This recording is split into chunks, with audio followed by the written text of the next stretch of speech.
1970 WOCA. Ocala.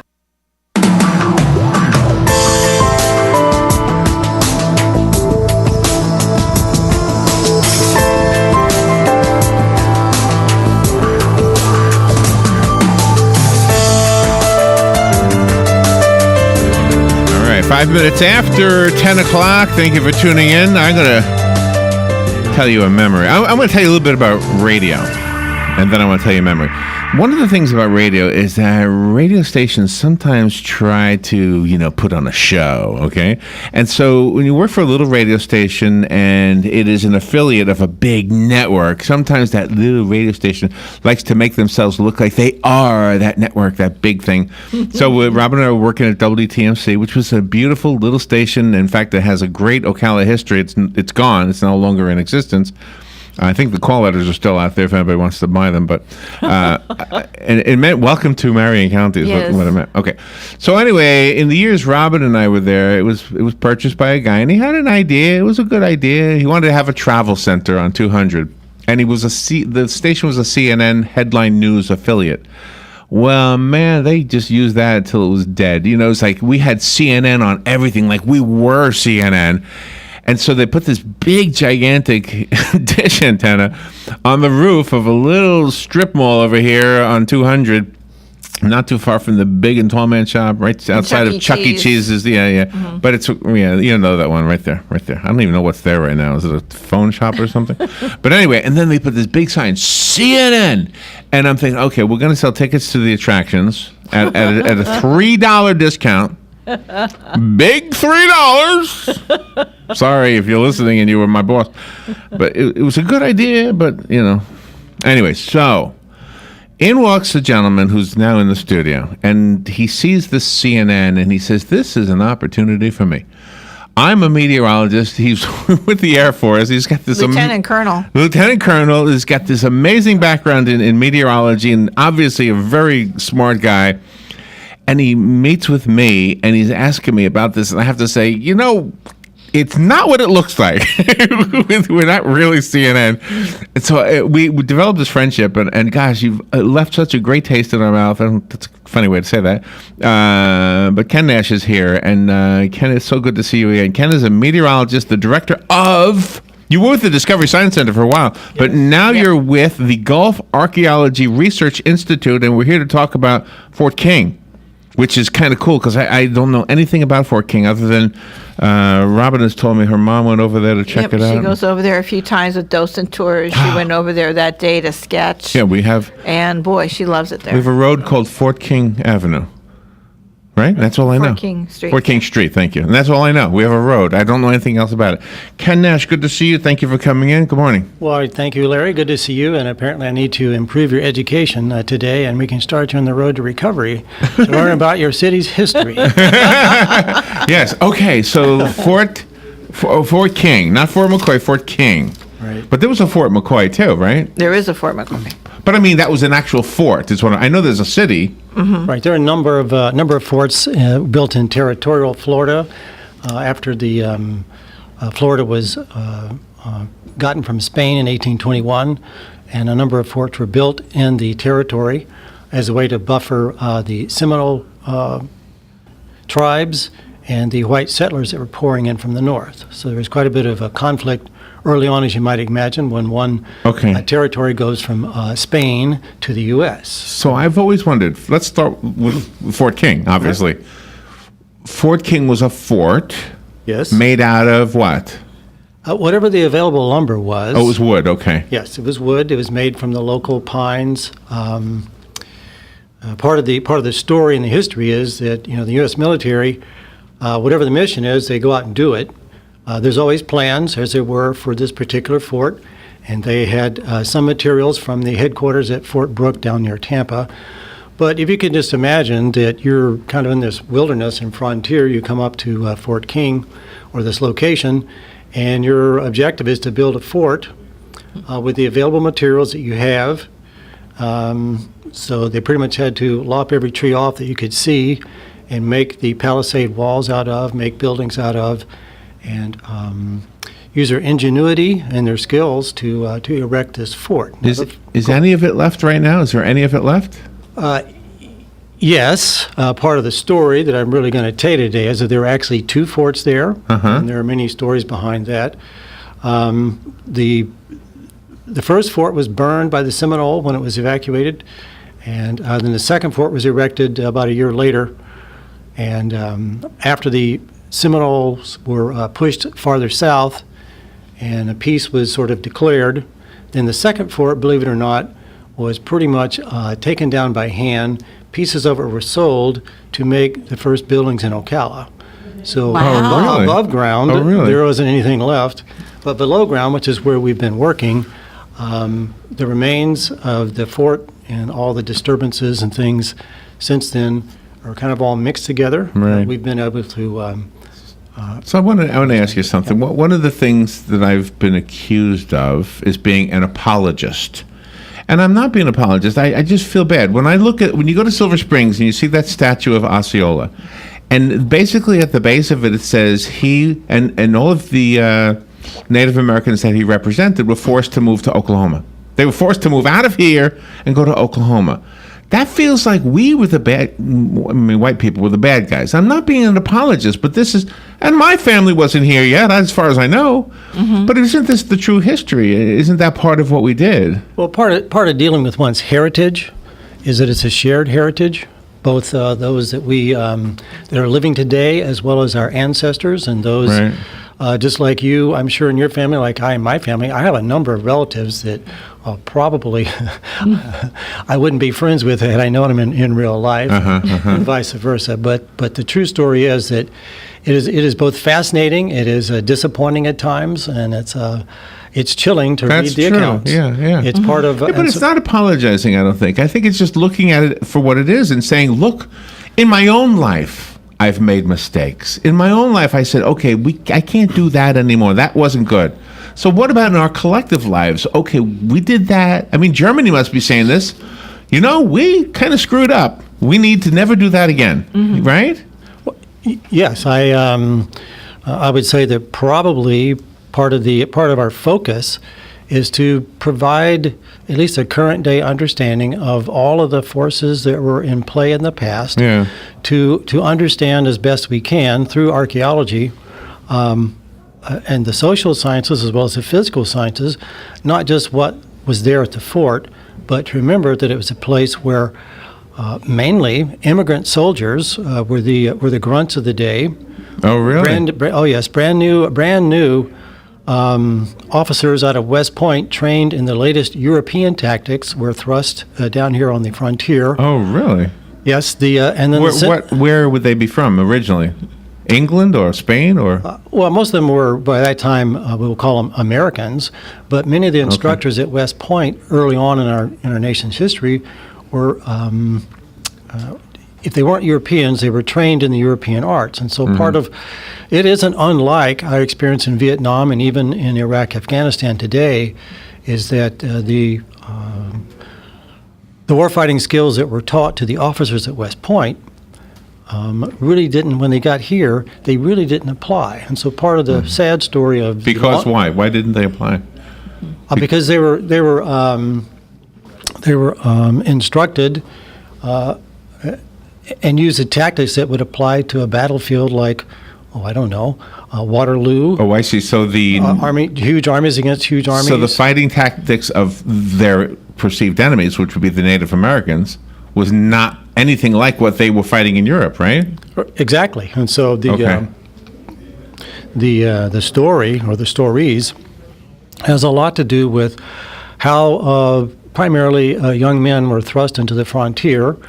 On the other side, if you think of it that way, there were also an entire clans and culture that had formed here. The Seminoles primarily having come down from Georgia and Alabama and other places as a result of the conflicts taking place there, and they taking root here, and essentially still forming themselves as a culture. And so you can just imagine that you have a whole cadre of young people, basically, in the lower ranks. One's trying to survive. One is and the other is trying to maintain what there is of their homeland as it's being somewhat shredded. And I might add, many of these soldiers didn't speak English. They were immigrants. Yeah, and that's what I was trying to ask you. Where were they from? I know all over. Immigrants from Africa or just or Europe or Europe, Poland, but Ireland. I mean, would they be immigrating from Africa, or was Africa basically where the slaves came from Africa? But were there any? How do I ask this? Were there any free Africans who were coming here as immigrants willingly because they just wanted to live here? I'm not aware of that, but since you brought it up, the prior to 1821, Florida as a Spanish territory, any African Americans that were in Florida, whether they had run away from their white slave owners in the South or were freed by the Spanish, they were free up until 1821. That's what I thought. So Florida was not exactly part of the South as we know it until 1821, right? Right. It was a part of Spain. And again, when one gets into the history, it's pretty complicated. It's to some degree not unlike what we read in the newspapers today about tribes and clans in, we'll say, the Middle East or in other parts of the world. Strong men, militias, it's all there. All the words, all the foment, all the... It was right here. Oh, yes. Just right down the road. Oh, who decided to build the fort where it was? Why didn't they build it right by the headwaters of the That's springs? a very good question, because the fort originally built in 1824, as I recall, was 1824... 1827, excuse me. It was built to be a buffer between the white settlers in North Florida and what was agreed to be the Seminole lands south of basically Fort King. Primarily, you take from the Withlacoochee over and Silver River and over. South of those river lines was to be Seminole lands, and they were not to be molested. So the fort actually was like a part of a DMZ. Okay. And it was to service both, we'll say, the complaints and needs of the white settlers, as well as to be a place where the Seminole could also come and complain about their treatment. So why did the Seminoles burn the first one down? That's a very good question. They were probably pretty mad, because in 1830, in national politics, as you might expect, a lot was going on then. 1828, Andrew Jackson is elected the 7th president, and everything changed. 1830 was the Indian Removal Act of 1830 is, you could say, the gigantic major shift in American official policy, which was the removal of all Native Americans, no matter where they were, to the western lands. That was Jackson's decision? Oh yeah, that was his policy. That was his legacy ever since the mid-1815s, Battle of New Orleans, that sort of stuff. Jackson is a very very complicated, very strong man, and his policies and politics pretty much upended the entire political establishment, and it certainly changed forever the Indian residents, we'll call it, east of the Mississippi. And did the French Indian War come down here this far? No, not really. That pretty much stayed up in the borders of New York and other places like that. Did Fort King serve as the birthplace of Ocala? It did. It did. After the Seminole burned the fort in, let's see, when was it? Get my dates right here. 1834, I think it was. They burned the fort. I'm sorry, what was the question again? I'm just wondering, what was here besides the fort, or was that actually the birthplace of Ocala? Well, again, this was the buffer, but as time went on, after the Indian Removal Act and more settlers pouring in, after the second fort was built, towards the end of its lifetime in like 1842 or 1840, something like that, there was no longer a need for a fort. Right, and the settlement of Ocala pretty much stood up, and much of the fort, what remained of the fort, was taken down and used to build homes and houses and structures in Ocala. If we tried to imagine geographically what this city looked like back then, did we have one road, and was it Fort King? I mean, what we now call Fort King Road, or I'm not street, real, whatever I'm not it is? real clear on that. Okay. I would say that the city, though, kind of was birthed from the demise of the fort in that sense. It represented an end of primarily big? military occupation, now more of a civilian and economic. How big was the fort? I mean, it's About 150 by 150 feet. It wasn't very big. Okay. Don't be thinking of something like Fort Apache and these rather massive forts out west. You can just imagine trying to build a fort with a couple of skinny pine trees, 20-foot high palisade walls, and in this kind of weather and climate, untreated wood. so it probably wasn't much of a Would be fort. good. I mean, like the fort in St. Augustine is huge. I mean, it's made out of that coquina, whatever it's called. Right. No, this would be, in fact, the idea of the fort, at least in the by the time the second one is built, is not so much a place for people to occupy. It's really kind of small. Mostly there are a few buildings inside, and mainly the officers could stay inside the fort. The vast majority of the troops and friendly Indians that were part of the gang around the fort all had to stay outside the fort, including all the animals. Oh, okay. So is there a visitor center right now that Yes, we can there go is. to? Mm-hmm. How long has that been there? It's been there for, well, technically speaking, it's been there for quite a while because it used to belong to the McCall family who owned the property Okay. and the house for many years. And I shout out to the McCalls. They helped preserve that landmark before it was a landmark. And they and the city and the county came to an agreement to acquire the property, and the house has been turned into a visitor center. And there are plans to make it a bigger and better thing at some future date, so including rebuilding This is the kind of fort. exciting for Oh us my here because, gosh. I mean, I don't know that I'm the only one, but I'm guessing I'm not, that a lot of us are not familiar with a lot of this stuff. Well, and that's because we all lead busy lives and we have all things going on. But I didn't go to school here either. Was what you're teaching now taught in the schools, in public schools here in Ocala? I wouldn't think so. I mean, some of it would have to be, but again, I guess part of my message here today is that this isn't just about finding the remains of a burned fort and one that sat on top of that.